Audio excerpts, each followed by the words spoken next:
यासीन मलिक का जन्म 3 अप्रैल 1966 को श्रीनगर के मैसूमा इलाके में हुआ था। मैसूमा बहुत भीड़-भाड़ वाला इलाका है। इसके दक्षिण में लाल चौक पड़ता है और पश्चिम से झेलम नदी बहती है।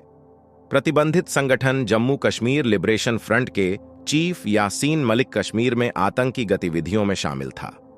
तारीख थी 13 अक्टूबर 1983। जम्मू कश्मीर के श्रीनगर के शेर-ए-कश्मीर स्टेडियम में भारत और वेस्ट इंडीज के बीच क्रिकेट मैच चल रहा था। लंच ब्रेक हुआ, तभी कुछ लोग पिच के पास चले गए और उसे खराब करने की कोशिश की। इस मामले में 12 लोगों पर मुकदमा चलाया गया। आपसे एक छोटी सी रिक्वेस्ट है, चैनल को सब्सक्राइब और लाइक जरूर करें। आपके लिए ये 1 सेकंड का काम है, लेकिन हमें इससे काफी मदद मिलती है।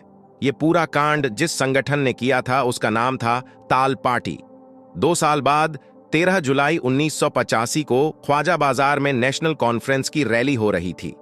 इस रैली में 70 लड़के पहुंचे और पटाखे फोड़ दिया। सबको लगा कि बम विस्फोट हुआ है।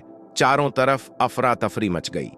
नेशनल कॉन्फ्रेंस ने एक 19 साल के लड़के को पकड़ लिया।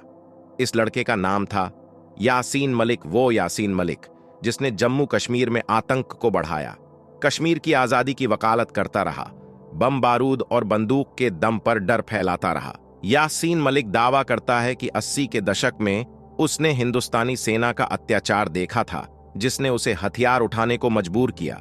वो दावा करता है कि उस समय उसने टैक्सी ड्राइवरों पर सेना की हिंसा देखी थी। इस कथित हिंसा का जवाब देने के लिए यासीन मलिक ने एक संगठन बनाया। इसका नाम रखा ताला पार्टी।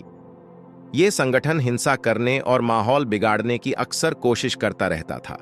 1966 के भारत बनाम वेस्ट इंडीज के मैच में भी रुकावट डाली थी। उस हरकत में यासीन मलिक तो शामिल नहीं था, लेकिन उसके संगठन ने इसे अंजाम दिया था। वो 4 महीने तक सलाखों के पीछे रहा। जेल से रिहा होने के बाद 1986 में ताला पार्टी का नाम बदलकर इस्लामिक स्टूडेंट लीग ISL रख दिया गया। यासीन मलिक इसका महासचिव बना। कश्मीर की आजादी की लड़ाई में ISL उभर कर सामने आया।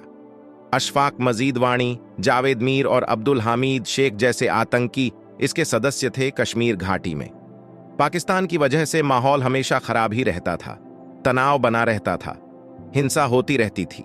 1988 में यासीन मलिक जम्मू कश्मीर लिबरेशन फ्रंट यानी JKLF से जुड़ गया। यासीन मलिक के इशारे पर इस संगठन ने घाटी में जबरदस्त आतंक फैलाया। युवाओं को बहकाकर उनसे हथियार उठवाए गए। 1987 के चुनाव के बाद कुछ समय के लिए यासीन मलिक पाकिस्तान के कब्जे वाले कश्मीर में चला गया। वहां उसने आतंक की ट्रेनिंग ली। 1989 में वो वापस लौट आया और आकर कत्लेआम मचाने लगा। यासीन मलिक के इशारे पर घाटी जलने लगी।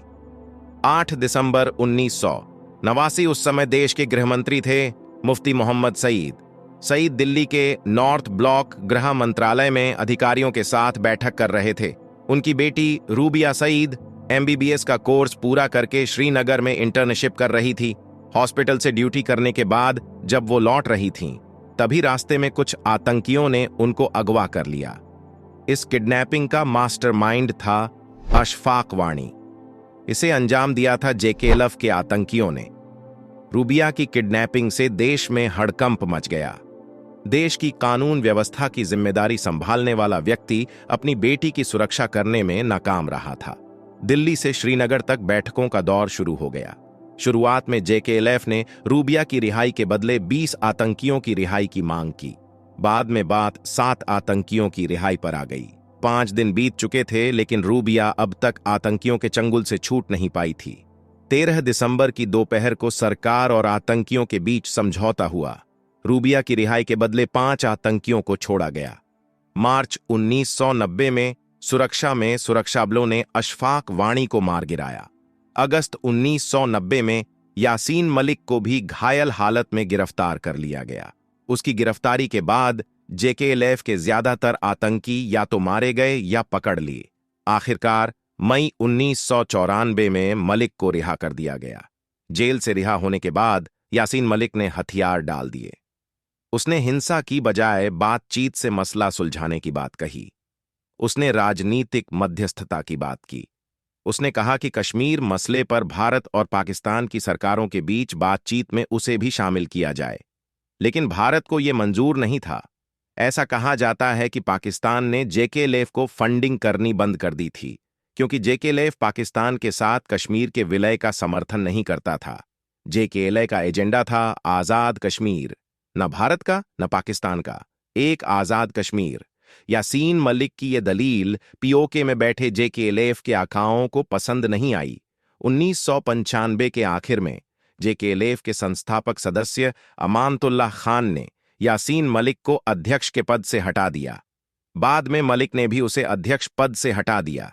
इससे जेकेएलएफ दो टुकड़ों में बंट गया। यासीन मलिक की जिंदगी कभी जेल के अंदर और कभी बाहर बीतती थी। अक्टूबर 1999 में यासीन मलिक को पब्लिक सेफ्टी एक्ट के तहत गिरफ्तार कर लिया गया। जेल से अंदर बाहर आते समय मलिक राजनीति करने लगा। वो पाकिस्तान के प्रधानमंत्री और राष्ट्रपति से मुलाकात करने लगा। यहां तक कि मलिक ने भारत के तत्कालीन प्रधानमंत्री मनमोहन सिंह से भी मुलाकात की थी। जम्मू कश्मीर में आतंक अलगाववाद का चेहरा रहा यासीन मलिक उम्र कैद की सजा भुगत रहा है।